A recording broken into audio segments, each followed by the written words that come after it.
All right, welcome everybody. We are going to kick this off. We got a quorum here, and we have a quorum of attendees online. People are still coming in, but it is a couple of minutes past the top of the hour. I guess that depends on which time zone you're in. I would like to welcome everybody to the Wizer training webinar that we are going to do on, quite simply, why does a nation state want to hack my company? I am hosting it. We've got Gabrielle, who's on the line as well for technical side of the worlds. And then we have an amazing and kind of fun panel of people to talk with. And I'm going to shut up at this point, and I'm going to let everybody introduce themselves. And I would love to kick it off with JJ, please. Hi, everybody. JJ Snow. I'm the CTO for AFWERX. Just the disclaimer up front, views are my own, don't represent the DoD, Air Force, US government. Let's get that out of the way right away. I am super stoked to be here today. Chris, thanks so much for putting this together. You're welcome. Tony, sir, I've got to do you next, obviously. Hi, Tony Cole. I'm the CTO for Attivo Networks. Thanks for having me here with this the great crew you put together. And I want to know who's awesome and who's amazing, because you use both identifiers to start, Chris. Yeah, I got to be nice to you, definitely, still, because obviously the Attivo side of the world, I always have to be nice to JJ. I can give Rich some shit, and Gary's Gary. I mean, he's out there on his own. We've got to be clicking hats. Rich, you start, please. Hey, Chris. Hey, everybody. So Rich Mason, I'm the President, Chief Security Officer for Critical Infrastructure. That's a boutique consultancy. I'm the former Chief Security Officer and CISO for Honeywell International, a defense contractor, and like JJ said, views will be my own in that context as well. Awesome. Thank you, sir. Gary, last but obviously not least, go for it, sir.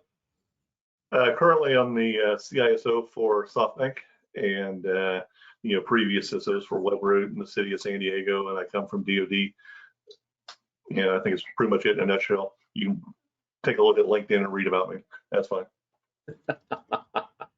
That works. Yeah, probably the same way on this one as well. All right, so we've got to have to jump straight into this. Let's for the hell on this one. Obviously, the topic is, why does somebody want to get into my company? And I think the first one is, I put a LinkedIn post out the other day, and we had a brief discussion about it. There's a bunch of stuff in the news. Tony, you sent some stuff over to me, and there's a bunch of stuff that's been released that, attacks against small to medium companies, web attacks, all this kind of stuff are up like several 100% due to the COVID and the covert and all this kind of good stuff. And so I think what I would love to have the conversation on is there really any legitimacy to a nation state level attack against the average normal company? And there's two parts. One, I want to see what your guys' thoughts on that. And then secondly, I kind of want to see why, if you think there is, why you think there is. JJ, if you wouldn't mind leading us off on this one, I'd be gratefully appreciated. Yes, really excited to. Yes is the answer, definitely. And the reason for me, and the cases that I've looked at here recently, just talking across spaces, in a lot of cases, it's about access. It might be because of self-selection. You've highlighted yourself in some interesting way. It could be because you're in a position of authority. You might have specific resources, or you may be affiliated with somebody interesting.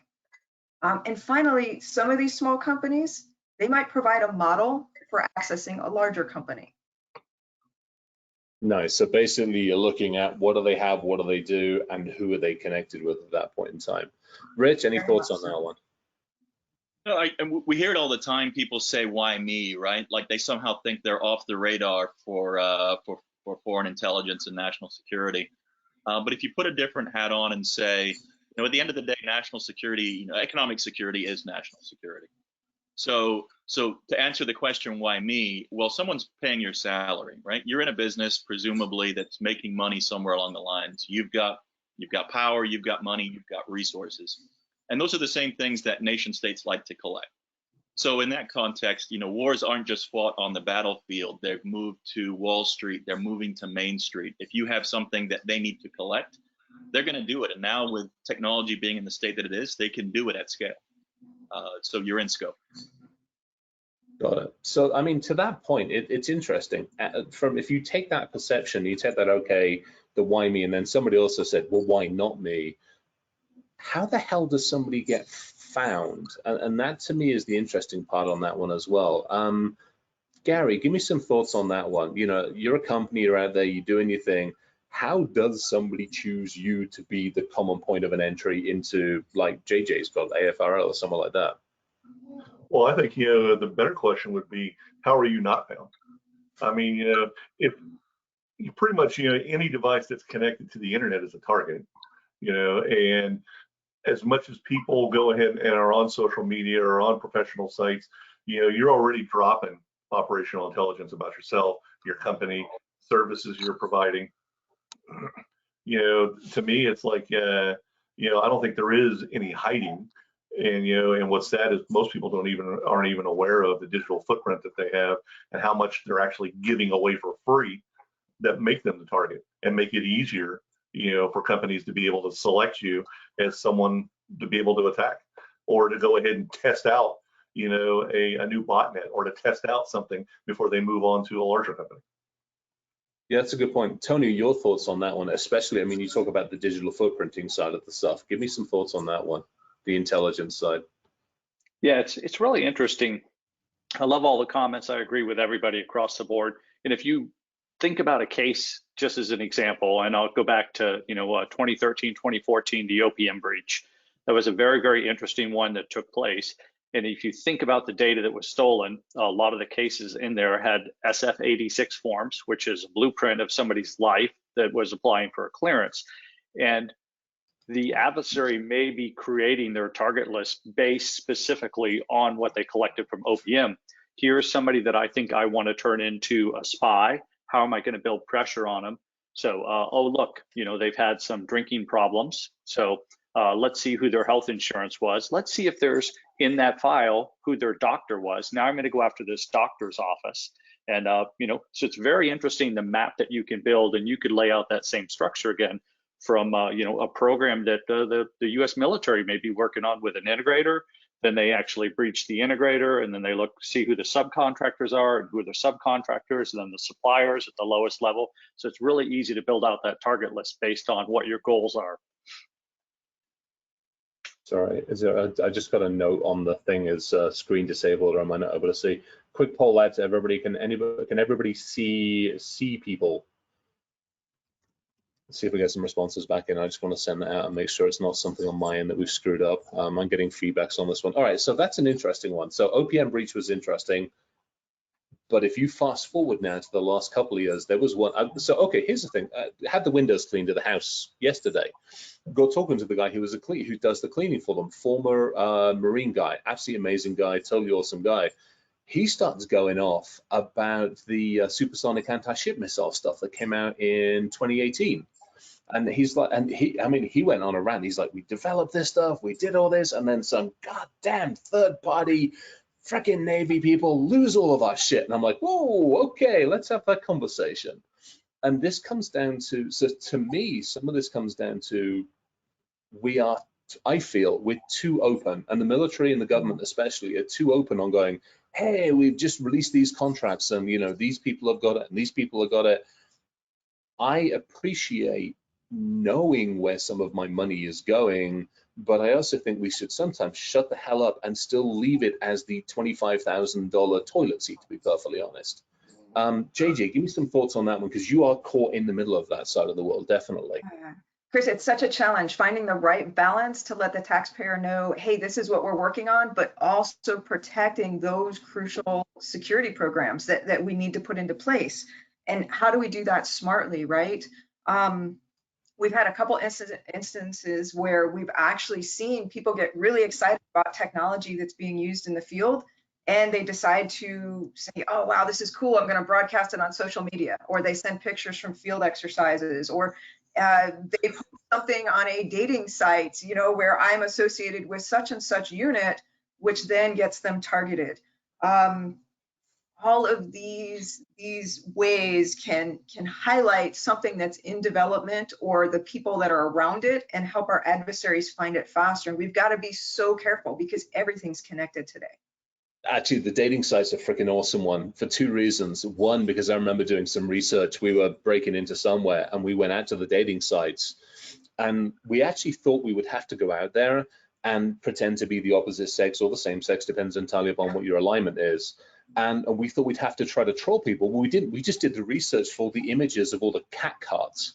for Yes. people like, well, prove you're in the military, and they've got this fucking picture of a cat card and their ID Yes. card. I'm like, you dumbass. Yeah, and that's That on something. Twitter.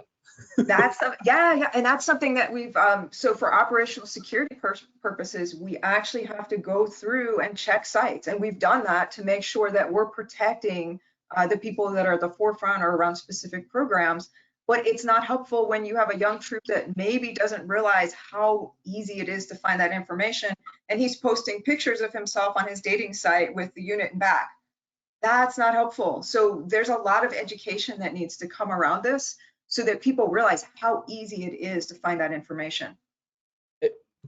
Sorry, Tony, I'm going to say, do you remember we used that effectively a couple of years ago with our friends over in the Middle East who were keep on throwing rocks at us? Is we would wait for the geo IP addresses and the geo tagging for whether, and then we would send them 500-pound love letters. Yes. Yeah, and I'm just like, God, if we're doing that to them, can we not figure our own shit out? Sorry, Tony, go for it. I just have to say, JJ reminded me of a briefing I got once on OPSEC that was one of the best ones ever and was hysterically funny and very pertinent to what you just said. And this gentleman starts off the briefing. It's like, so you're going on a trip, you're really excited. Just remember something, when you get on that plane and you're a 5 and you land in that foreign country and you go to a bar and some girl walks up to you, you're still a 5. Like, but I mean, and his whole point was it went on from there, but it was the operational security aspect to get people thinking about what they should and shouldn't talk about, and the different, ways somebody can actually ingrain themselves with you where you could potentially release information you shouldn't. So it was just one that stuck with me because it was quite funny the way he phrased it as well. Yeah. Yeah, we, in fact, I even, I even briefed on the other side, right? In the private sector too, where we have high value personnel that have been specifically targeted in some cases because they're on social media and they've highlighted, hey, I just bought a new $70,000 truck, or hey, I'm going to be at this gala with these people. That also lends itself towards self-selection as a target. Yeah. Sorry, Gary, go for it. Oh no, I was just saying. In fact, I had just briefed a whole group at SoftBank that this whole social engineering aspect and how they select targets. And I told them, I said, honestly, if I was going to go ahead and be looking to target people, I actually look at family members. I look at, who they're associated with, because I want to come in through the back door, someplace that's not as heavily protected, who hasn't done information security training, who's posting up all kinds of crap on Instagram and all this other Snapchat and stuff. And I said, you'd be amazed at, if you're looking at a specific person, this third-party company who's doing something really interesting with the technology, you start doing research about family members and other people around them, and it becomes really interesting, how other ways in which you can go ahead, and segue and get in, without having to really touch that one person. So I think it brings up an interesting point, because I mean, again, the context of this originally was, how does my company get targeted? Why is my company get targeted? And we rapidly go down to the human level. And it's always it's what I love about it. We've forgotten the human so often, and we go charging after these technology solutions, charging after all the policies, procedures, and controls, but we keep forgetting about the human.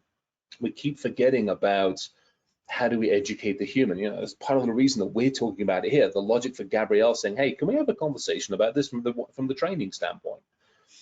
And it's not just training the human to be the human. Don't put stuff on TikTok. Don't stuff this. But it's also the company. It's how do we change people to actually think about protecting more than wanting to crow from the top of the towers more.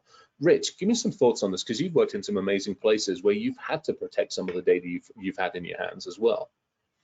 Yeah, and so when I think about it, I think about not just changing the human side of it, but getting people to think more of, getting security people specifically to think more about the business context of what it is that they're doing, right? It's not a culture war so much as we're trying to teach business people to think about security. At some point, there's already a business process, right? We talk about security intelligence and threat intelligence, and I would have threat intelligence analysts that could trace something back and say, this is unit 61398 of the PLA. The guy's wearing pink underwear sitting in this in this center somewhere in Beijing.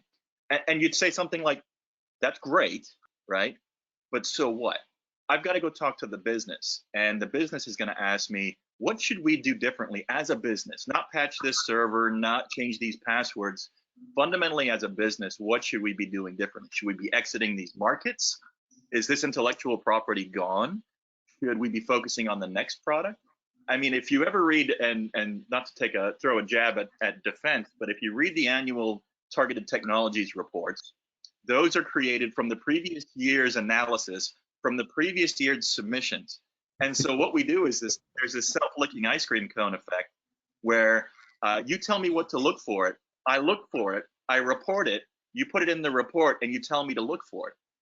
I think we have this problem of, if we thought like business professionals, we'd be thinking of competitive intelligence, right? We'd be thinking, what is our competitive advantage? How do we preserve that?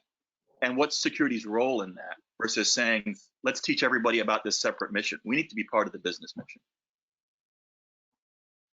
It's just risk mitigation. Yeah. It is, and I think that really comes down to it is, I mean, there are a couple of really good conversations we got going backwards and forwards on the chat side of it, which is somebody said, will CMMC actually solve this problem? I'm like, nope, it really isn't. It's a step towards it, but it's, again, to me, it's nothing more than another policy that somebody's not just got to implement, but we've got to educate, we've got to have the conversation. And again, from a technology standpoint, we have to Rich's point, go to the business and go, look, how can we help you understand? How do we understand you? How do we talk your language? Gary, you've talked a bunch about this on a variety of different topics and books and stuff like that. Give me some thoughts on this, if you don't mind, please. Did we lose Gary? He's on mute. There he is. All right. I was actually reading an audience question. What did you ask? I'm sorry. Bless you. I got the audience questions sorted out. Don't worry about that one. Okay.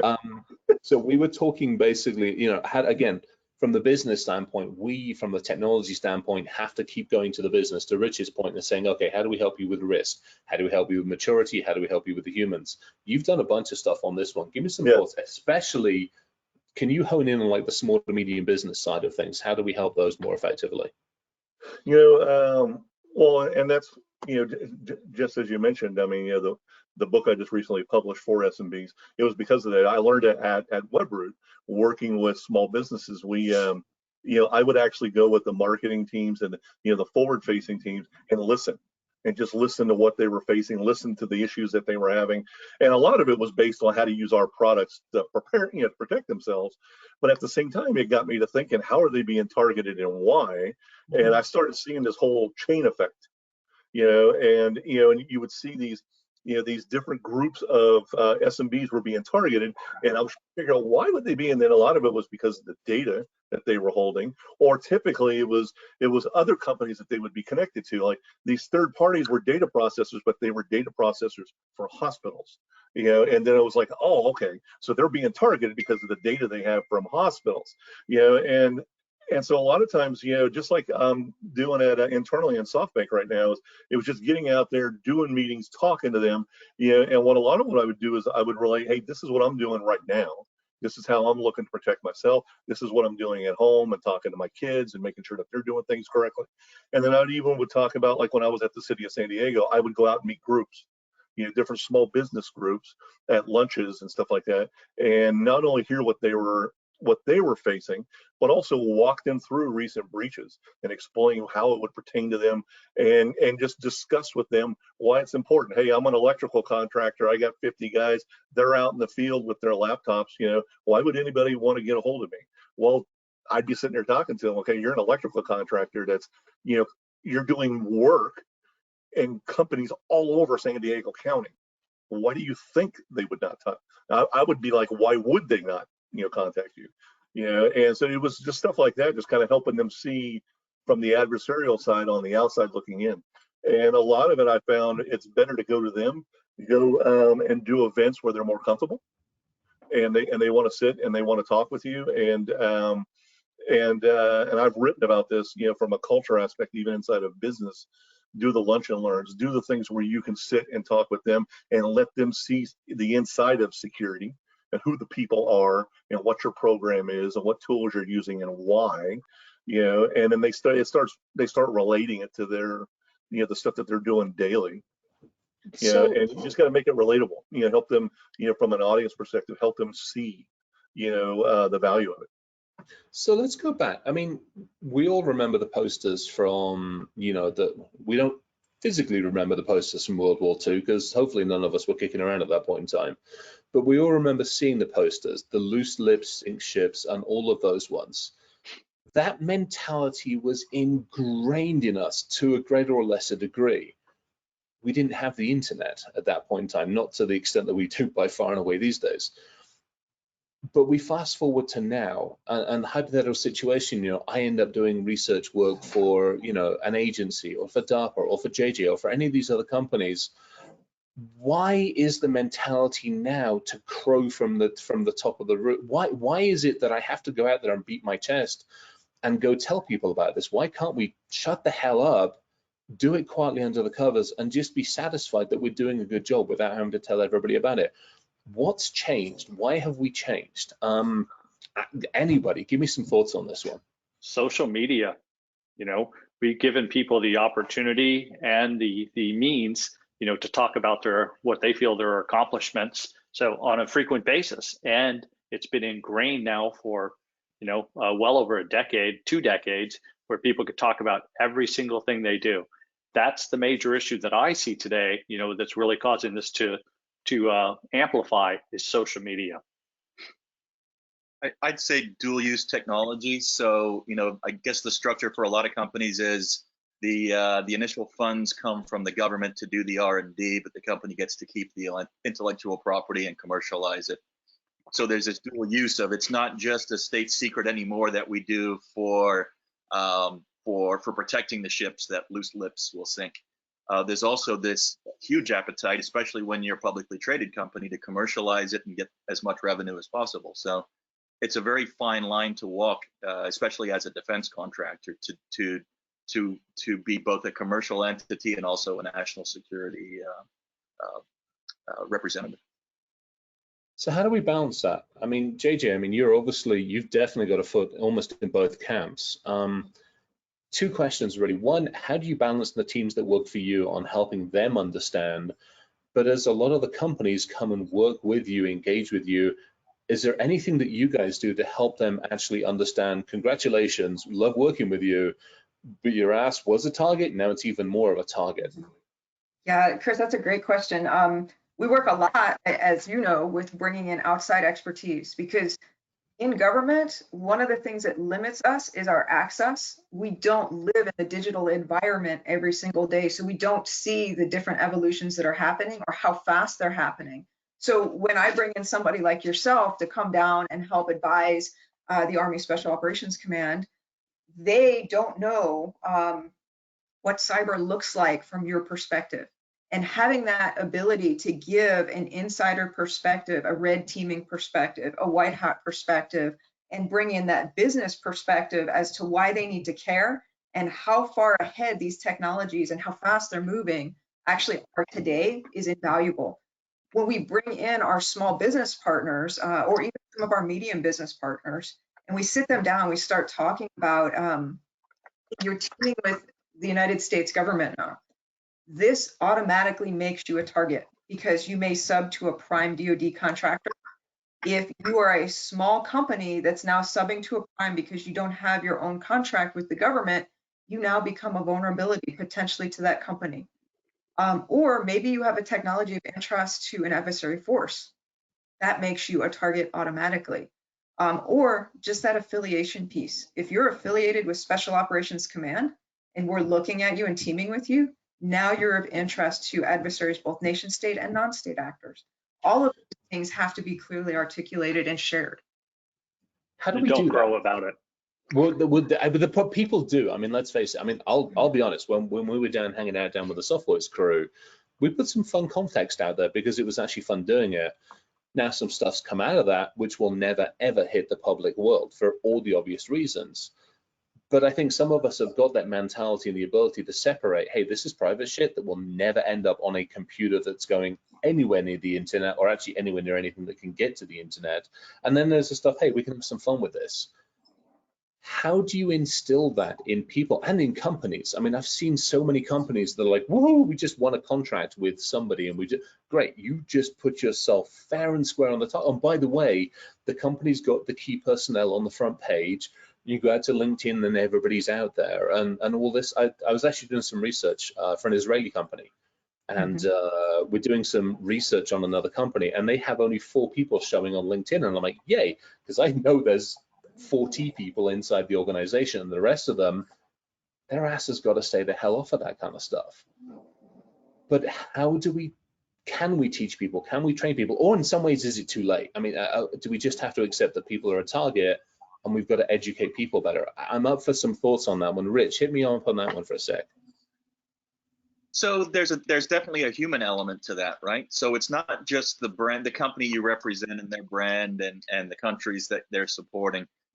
Every individual has their own brand, their own worth as well. So it's really tough to tell people, don't put your name out there on LinkedIn. You're not a kept person, right? Yes. You're independent. You can still be able to have an identity and have other people approach you with offers. I mean, we see this all the time. It's really bad OPSEC to put that you have an above top secret security clearance on LinkedIn, but it's all over the place because people know. And JJ, I don't know what the current number is. It used to be $10,000. That's what the premium of having a clearance was over someone that didn't. It's probably a lot more nowadays. But telling people they can't get that $10,000 increase offer from their next employer just doesn't fly. So we've got to find a way to balance the human needs and the personal identity with the needs of the mission. All right, Rich, to your exact point, while you were talking, I went out to LinkedIn, did a search for TSSCI. And there's actually a really nice person here who's got TSSCI with CI Poly. I'm like, I love you. 31,239 wombles out there advertising the fact they got TSSCI on LinkedIn. If any of you dingleberries are listening, get it off of your LinkedIn profile, please. Thank you. Yeah. I think that's Chris, the best PSA I've heard all day. And something I'd like to add to what Rich said, when you think about it today, I mean, you can do it in the commercial world, but you can do it on the integrator side as well, and just pick a name. Oh, look, Northrop Grumman is now advertising for, 22, quantum experts or nuclear engineer experts. It's like, what contract did they win that never hit the press? So you can really, if you're an analyst, you can start to build a pretty good picture of what it is that you want to target and steal just based on LinkedIn post. So what do we do about it? What do we do about it? Because you're right. I mean, this is the challenge. We'll never keep. There's very little that we can keep secret. Let's just put it that way. I want to say there's very little that we can keep secret for a period of time. I wonder if that's the other way of looking at it as well. Is like at some point in time, perfect example, like the F-35. I mean, that fantastic how we actually managed to hand the entire book of that over, anti-ship missiles and all that kind of stuff. Do we literally have to say, look, I can keep a secret. I tell 2 people, now that secret is only going to be valid for 6 months or 12 months. Do we literally now have to, because I mean, with a lot of the stuff, it has a shelf life, but that shelf life has always been, 10, 15, 20, 25 years or longer. Do we literally have to turn around to the TSSCI side of the world or anything that we're doing that might be of interest and go, look, I've got a matter of weeks to maybe a year if I'm lucky? Anybody got any thoughts on that one, on any, especially in the civilian world as well? I would say, Chris, that I think perhaps if we focus on very specific aspects, then that means if people understand this specific aspect is what needs to be protected and these other parts don't, that would save a lot of time and a lot of wasted effort, because we secure so much and we have such a broad attack surface that makes it almost impossible to defend everything. And when you're trying to protect everything, you wind up protecting nothing. That's actually a really good point. True. So don't protect the entire F-35, just trying to say, look, I care about this widget and I care about this widget and I care about this widget. Yeah, don't worry about the commercial off-the-shelf stuff. I know guys and gals that have already hacked that. They know where the vulnerabilities are. Trying to tell the defense contractors where the vulnerabilities are, right? So we know that. We know that those are vulnerable. I don't care about those. What are the significant components or parts that I am concerned about that make it special? Let's just focus on protecting that and not worry about the other parts and pieces. that reduces your attack surface and lets you focus, and also helps your people to best focus. It seems to be the same problem on the federal side as it is on the civilian side. Overclassification tends to dilute all security, right? So if I say the entire program, even the mention of it is classified, well, someone says, well, this piece is certainly not sensitive. That starts to question the whole classification scheme, and then things leak like a sieve. We do this in security too. We say, hey, everything's sensitive. Well, maybe not. Maybe it's only these fields. These fields when combined with these fields. I mean, with what we've got now in front of us with technology, we at least have some ability to do much more granular classifications and control. But it seems like there's a reluctance to do that at the federal level. Maybe we need to bring Silicon Valley and the Pentagon together and take a closer look at it. I like that. I like that idea. Go ahead, Tony. I'll go back to my previous comment. Can we leave the VCs out of it? Can we just bring some of the good stuff from Silicon? Yeah. I won't go there. I've got too many friends to throw them under the bus. I'll go back to my earlier comment based on what JJ and Rich said, though. It's about risk management. It's the same question you get when you talk to business unit owners. What are your high value assets? And they want you to protect everything equally. Again, understand what you're trying to protect, break it down, segment it, start with the high value stuff, and then build your risk mitigation plan around that. Yeah, can we talk to that a little more? So I see this problem with security in general is because of the tendency to treat security not as resilience, but as compliance. We try to do this peanut butter approach, and every server is equal, and we try to make sure we've got 100% inventory versus looking at it as concentric circles and say, these are our crown jewels, disproportionate budget and focus on those things, preferably the things that haven't been stolen already.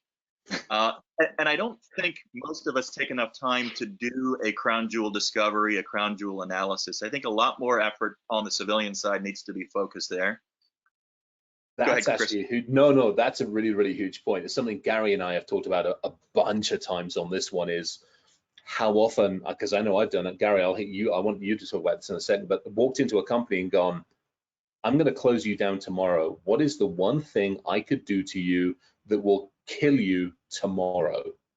And so many companies have no idea on what that, or the IT folks thinks it's one thing, manufacturing thinks it's something else, finance knows it's something else.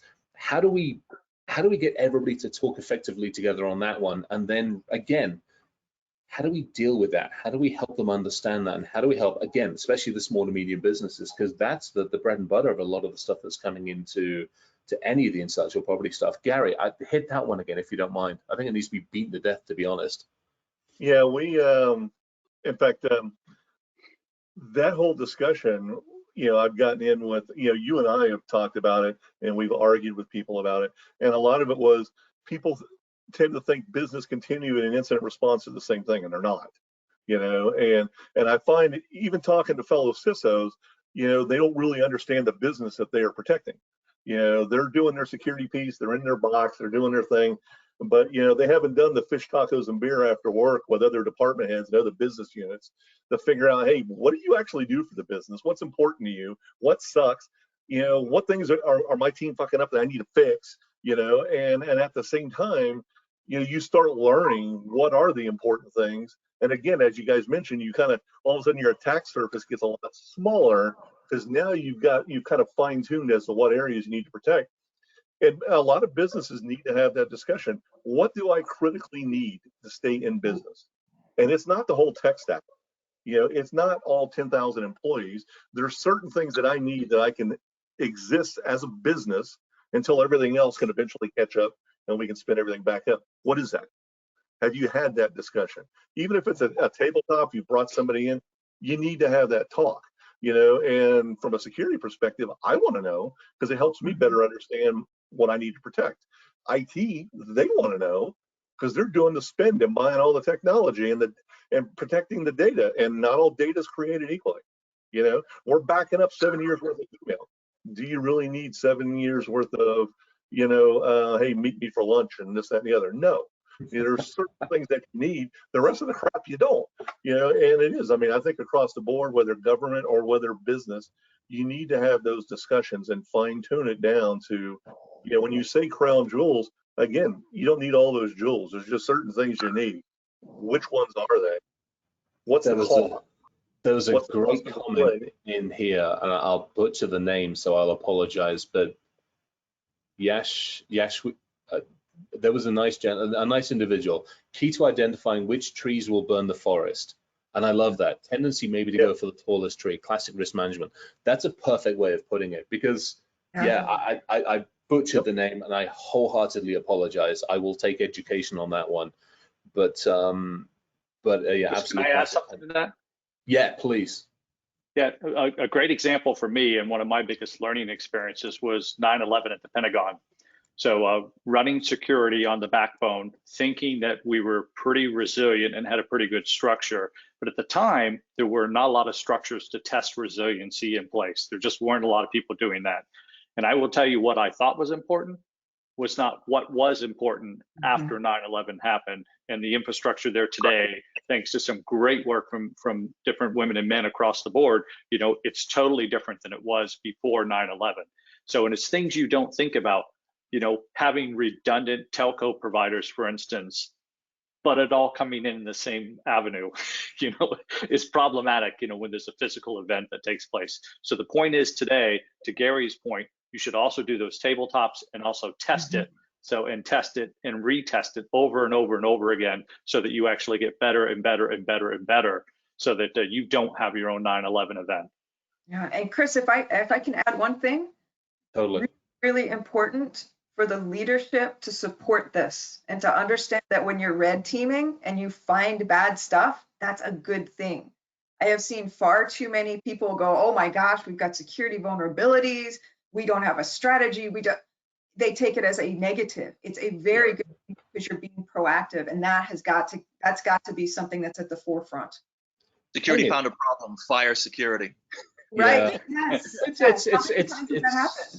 It's the age-old auditor thing. I mean, this is what annoys the hell out of me. I mean, we have an entire mentality around audits. Audits are bad. Audits are terrible. No, quit that shit.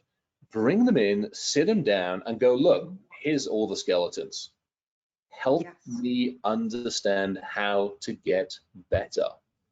But I think this is where the human gets in the way, because we don't like it. We don't like our faults being pointed out. We don't like to point out that we have issues, we have problems, and we have challenges. We all want to appear perfect, especially if we've just won a contract with a big player or a government. It's like, oh, we're all wonderful. No, your shit still smells. And here's how it smells, and here's what you've got to do about it. And I think we're not set up to accept that feedback. And to Tony's point, this is the other part of it that I think, you know, I lost this argument the other day, and it actually still pisses me off, is there was a company that's like, oh, we need a pen test. Why? Well, because we want to understand our risks. Well, that isn't going to help. You know, a pen test will give you a slice in time, a little piece of it, unless we're going to beat the crap out of everything. Or no, we only want you to look at this. Well, then why are you wasting your bloody money? Let us sit down and do a tabletop. Let's have a collaborative communication over bagels, tea, and bloody coffee and donuts for all I care, and let's work together on understanding everything in 2 to 4 to 6 to 8 hours. Tony, you and I did this at Attivo a bunch of times. Is you can understand so much more about a company and put a roadmap together, and you've done it together. There's not an adversarial relationship where I've just beaten the crap out of you or I'm pointing out your flaws. We're working on this. You know, somebody put the question about why does a tabletop work? Because it's collaborative, it's communication, and I'm not pissing anybody off. Yeah. The other big thing that came out of that for us, and we've done this both internationally and stateside, is that you understand what everybody brings to what their capabilities are, where they can and they can't help. And then it also highlights how everybody's interconnected. And once you start to understand that, there are vulnerabilities that immediately rise to the top, and you can address those as a team instead of trying to address them individually, which may still leave a gap. Yeah, no, it's Chris, if I can go back to the crown jewel topic real quick. Yeah, totally. So I'm guessing, you know, whether someone's a brand new CISO or whether they're considering a reboot or, you know, they're just taking on building a security program, the first 90 days, everyone basically talks about the same thing. You go on a listening tour with the executives, you ask them what's important. You're trying to figure out what risk tolerance of the enterprise is. When it comes to crown jewels, I find it fascinating. I don't think you'll ever get two executives to agree on what the top 10 crown jewels are. And I think I can distill that down to 3 reasons. One is they don't know, right? Another one is they have an opinion, but they can't agree with the person next to them. Nobody's ever collaborated with on what are your top 10 crown jewels. And the third one is they know, but they don't trust you yet. You have to earn that trust to know the crown jewels. I mean, I certainly found things well into my tenure that I felt I should have known on day one, but my company was just a huge conglomerate, so there's lots of pockets of darkness to dive into. But I found, I'm going to recommend mentorship for everybody, no matter what level you're at, and pick a mentor in the business. So mine was the head of strategic marketing, so she also ran competitive intelligence, a walking competitive intelligence machine. She knew with great depth and accuracy what the top crown jewels are. If I would have interviewed for her on day one before talking to every other executive, I would have walked in with a real viable top 10 and probably convinced them to all agree on what those 10 are. All right, so we've beaten everybody up.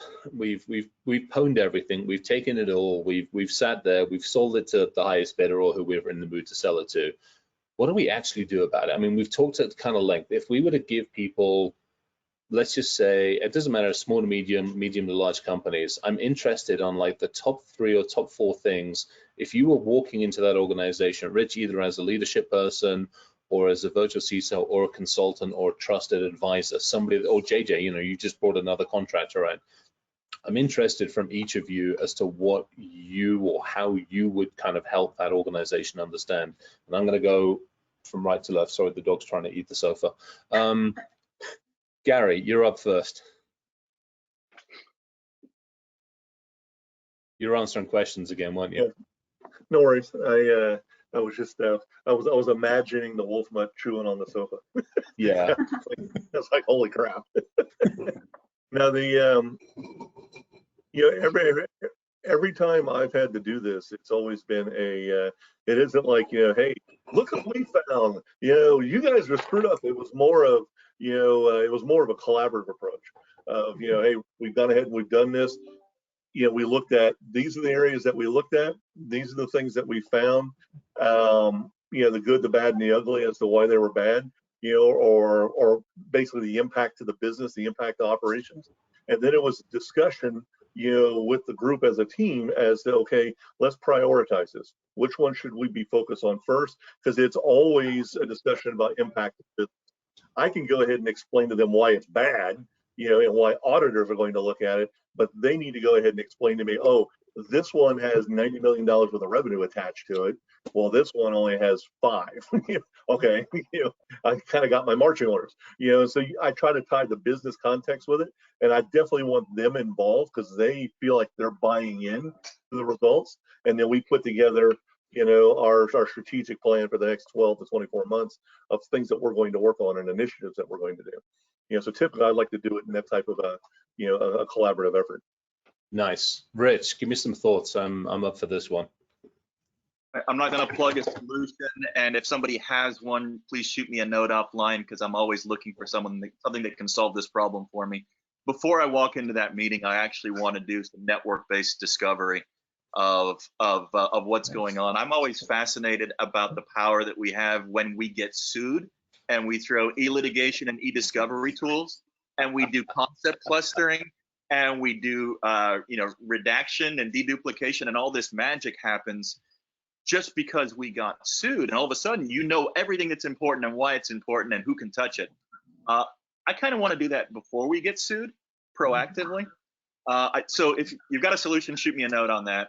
I want to walk in and say to those executives, here's what I think are your top technologies. We used to call it the dirty 30. Think of it, if you ever played tennis, like a tennis ladder, and you can always challenge something higher up. So rack and stack your major products, your major technologies, your IP, your big events that are coming up, big facilities, whatever it is, but you only have a certain amount of capacity. And then see where each of those things are on this evolution of your adversaries, going from it's always the path of least resistance. If they can browse to your website and take it, they will. If they have to use state-owned enterprise and some heavy-handed stuff to steal an industry, that's hardcore, and they'll do that if they have to. But figure out where each of those things are in that life cycle, and figure out which battles you want to fight, and which ones have already been lost, quite frankly. So doing a compromise assessment is really important. Big fan of compromise assessment. If you're doing M&A, by the way, you should figure out whether you're buying a channel for intellectual property that's already been stolen. So that's kind of the approach I would take if I was advising somebody. Awesome, appreciate it. JJ, give me some thoughts on this one, please. So one of the things that I was really impressed with that we did for a couple of our special organizations was we actually went to them ahead of time and we sat down and we said, hey, what do you think your vulnerabilities are? And they gave them to us. And then we did our own research and I sent a separate team in. And that separate team found other vulnerabilities. In one case, I had a guy that leveraged a Bluetooth. He was able to activate through Bluetooth and get in and take control of half of a facility through the bathroom. Didn't know that existed because they didn't know that was even a vulnerability they should be aware of. But that right there made it tangible, made it real, and showed them that, hey, we're invested in helping you guys to make sure that you've got the best defense in place and that you're aware of everything, not just what you thought you were aware of, but we actually brought in folks from the outside that have other capabilities to show you what else you need to be aware of. That was invaluable. And that's something that's an approach that I would always recommend, whether it's a business or a government. Tell us what you know, what you think you know, and then let's have some outsiders with a fresh, unbiased perspective who have no investment come in and take a real look and point out, hey, these are some other areas you need to fix. Yeah, I like that. Again, that's back to, you know, we've been talking about this in our industry for a while, the whole concept of purple teaming, collaborative engagements. And I think there's a couple of people in here like, hey, can we do it internally? I'm like, you can do, but that fresh set of eyes on the outside who has, you know, no ties, no nothing. They come in with an entirely independent set of eyes, and then they just, you know, not necessarily set the place ablaze, but they literally will give you a whole fresh and different perspective. Tony, obviously, I mean, you and I have gone to battle on this a number of times from the deception side of the world and everything else. I mean, give me some thoughts on this if you don't mind as well. Yeah, I agree with everything the rest of the panelists said, and I would add, again, it's all about risk mitigation, and you can't mitigate risk for the business if you don't understand the business. So one of the best things that you can do is start building trust by understanding the business. And then, as everybody else said, when you want to bring in that external team, you built that level of trust, then you can start to move forward with your goals. So by bringing the rest of the business along with them, so they understand, here's the value we're going to get out of this. So we're going to start to really understand where the skeletons are in the closet. One question I like to ask, you know, what's been the most painful outage the company has experienced, and asking multiple people this question. And then you start to really understand, even from different perspectives, you know, the challenges that business has and what's really, really important to them, as well as some of the interdependencies that many of the senior managers aren't thinking about. So I think there's a lot of pieces to do with it, but it all starts with trust and understanding the business to be a successful, you know, risk mitigation leader. Yeah, there's some actually really interesting comments coming through on the Q&A. I've been bashing through some of them, but you know, a lot of it, again, it comes down to me also, it's the business, it's also the human side of it as well. I mean, there's a lot of comments about like, well, why should I, how do I? And that's, you know, again, I'll throw a comment back out to Gabrielle, who's listening in on this, and the Wizer crew. That's part of the reason I'm helping those guys out, honestly, is like, okay, it's the human part of it. It's back to the people. How do we educate the people? How do we train the people? How do we get people, you know, to Rich's point, how do we get people to think more in a risk world? To Carrie's point, you know, it's how do we educate? How do we get them to communicate effectively among everybody else? It really seems to be a big chunk of it. What I love about it is we've hardly said anything about technology. We've all talked about people and process and, you know, not so much on the tech. I did a podcast with Evan and Ryan the other night when we were basically talking about the shit show of the silver bullets. How everybody comes and goes, oh, I've got something that'll fix that for you. No, you haven't. Can't fix the humans all the time. You should Google that right now. 100% cyber secure. Oh God, don't even. Oh, we TSS laid into it Thursday night.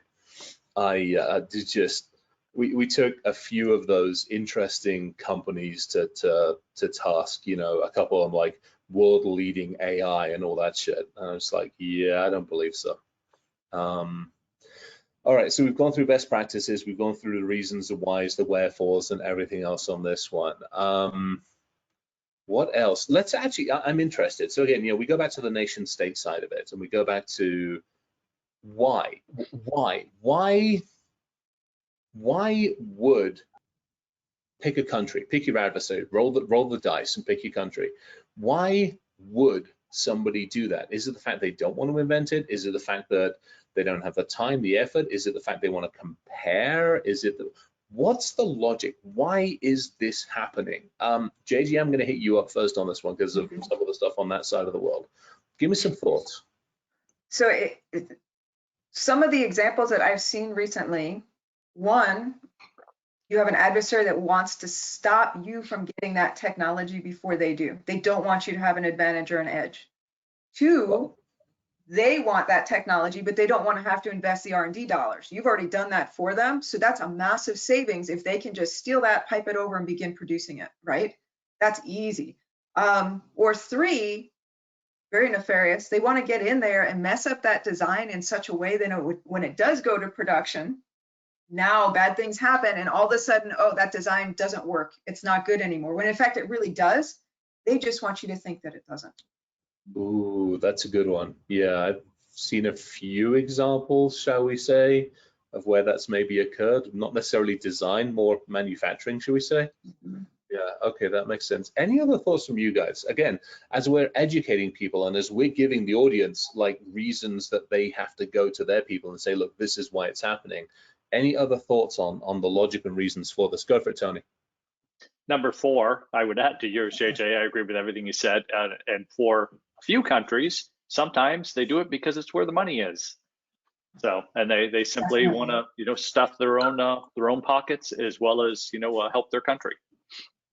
Definitely agree. I don't think I need to name the countries. Everybody knows them. Google the list. That's where my head's at. I call it polar or the path of least resistance, and it's human nature. And so bad guys aren't that different from the good guys, at least in that regard, as we all like to be efficient, and they're going to do the same. So you can find the details of what I'm talking about here, you know, this path of least resistance, all the way from just browsing your website up to trying to break your industry with a state-owned enterprise. But they're doing it for financial gain. They're doing it for amassing resources. And it's a power play, because at the end of the day, war is all about power. And so in that regard, the commercial and the defense worlds are not that different. Gary, you were going to say something as well. No, I was just, you know, right along what Rich was saying. I mean, you know, it's, you know, you're pretty much dealing with the path of least resistance. You know, the companies that they're targeting, the technologies that they're going after.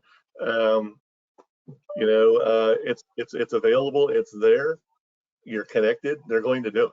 You know, there isn't very many businesses today that can go ahead and exist not being connected to the internet and not having to get supplies and stuff from other people connected to the internet. So you're a target regardless, you know. Chris, here's an angle that you might want to explore. I mean, I think the industry tends to overuse the term APT, Advanced Persistent Threat, as in anything that bloody question where somebody asked about, oh, get a zero-day vulnerability. If anybody is out there selling zero-day vulnerability assessments, I want to know, because I'm gonna fucking taser them. Pisses me off. Sorry, Rich. But, no. So I mean, my point is APT is being used as a catch-all for anything I didn't catch. Yes. And so what I'd like to posit is I see the threats out there as a shelf with 3 tiers. There's the opportunistic shelf, just spray and pray. There's still plenty of it. There's the top shelf, which truly is nation state targeted attacks, the true APT. But then there's this middle tier of a little more organized crime, which could be state, or it could be some looser affiliation. You know, saying that I can actually hold a hospital for ransomware at a much higher price point than I could, say, a mom and pop shop is a little more organized. It's a little more evil, but it's a little more organized. So I think we need to find better ways to segment those three shelves from one another. Gabrielle and I were talking about this the other week, anybody that's listening on here, I mean this as nice as I possibly can, but the chances of you being worth me burning an APT or a zero-day exploit on is about zero, because I can probably get more money for my exploit, or I can probably use my APT much more effectively than most people that are on here being listened to. And that's just the nature of it. I'm more, to your point, I'm more easier. We broke it down. Gabrielle and I were sitting there, how do we explain it to, you know, the audiences and stuff like that? We had the farmers, so those that take existing exploits and then just farm. You have the ones that are above that, to your point, the more organized ones who are going out there and maybe taking something down and keeping it down for a period of time. And then you have the scammers, the ones that still can't bloody understand exactly, you know, I can't cut and paste from PayPal and actually reproduce it. That's the ones, I love you, but I don't care about you. And then you're right, above that, now you got the ones who are going to get in. There's absolutely nothing you are going to do to stop them from getting in. And this is where, you know, Tony, it's where a lot of us are like, okay, somebody's on the inside, what do you know and what are you going to do about it? And so you're right, you break it down into those and all of a sudden you're like, okay, how do I deal with each one of those? All right, we are getting to the top of the hour, so just a heads up on that one. This has been freaking fantastic. The questions have been flowing in like nobody's freaking business. We'll try to answer as many as we can. I will say this right here and now. We missed a couple of the folks. I wish Anne-Marie Zedelmoy was here. We had Don Moore that's meant to be coming on. We had Al Gardner that was meant to be coming on. I would love to get like 2 different subsets of this group together and just keep this going if you guys are up for it, number one. And number two, thank you. Yes. And number two, we definitely need to do this again. You think? Like episode 2, and I think we'll break it down and we'll focus in. We might focus. This is me. Let's face it. We might not focus. I would love some closing thoughts from each one of you. You've been fantastic. I would just love some closing thoughts. JJ, please take it away from the closing thoughts. You know, one thing that we didn't touch on, and I thought to say it, and then I stopped myself because it would have opened an entire new Pandora's box, is leveraging through companies for targeted misinformation to either your leadership or entire units or products. So that's something else that we should think of. Yeah, right? That and insider threat. The insider threat is the other one. We're gonna, okay. Yes. Oh man, so, that's an entire Pandora's box. Thank you for this. This is awesome. This has been fun. Cool. Tony, sir, you're up next. Great conversation, you know, and again, based on the comments you just had, Chris, I love that whole concept, how you guys broke it down at Wizer. And I think people need to realize that exactly as you said, sooner or later, they will get in, you know, if you're targeted. So, and they're after your data. So I think people need to think about it from that perspective. Unfortunately, most people, you know, most adversaries wouldn't need to burn a 0-day to get in because there's always another avenue in. So, and if they don't have those resources, they could start at a lower level through a trusted third party and work their way into your infrastructure. So the point is, understand that you are a target, you're going to get breached. So, and how you instrument and detect those breaches and how quickly you do that means you can mitigate the impact. So understand your business and work on your risk is my point. Cool. Rich, you're up next. I'll be brief. Don't let what your attackers are attacking today and what they attacked yesterday tell you what your priorities are. You should know what your priorities are independent of where the adversary is on the battlefield today. So spend that time with the people in the business that know how the dollars flow. Protect that, and then work with your ISACs to make sure that you're doing the best with what you've got. Thank you, sir. Gary, you're up, sir. You can lead us home. This has been a lot of fun, actually. I just, I wish I had time to take notes. So there's a couple. Thankfully, we're recording it. Great. You guys had some great one-liners. I was like, man, that would be a really good article for this. But honestly, the whole discussion, I'm looking at this and I'm thinking to myself, it all comes down to your data and your people.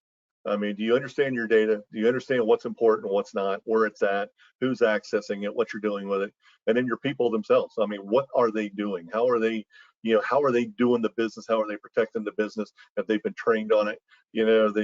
I could buy all kinds of crap in my stack, but my people are going to, kick my ass every time, and then what they're doing with data. So, I mean, it's, I've learned a long time ago, security is now down at the data layer, and it's how your people are playing with that data. Do you understand that? Do you have visibility into it?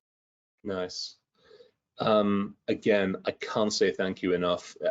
You guys have all been absolutely fantastic. It is hugely, hugely, hugely appreciated.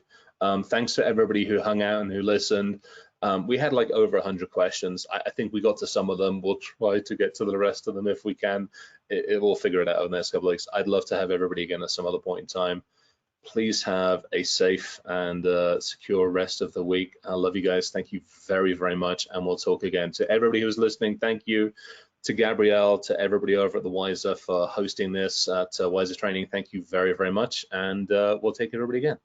Take care, everybody. Thanks, everybody. Bye-bye.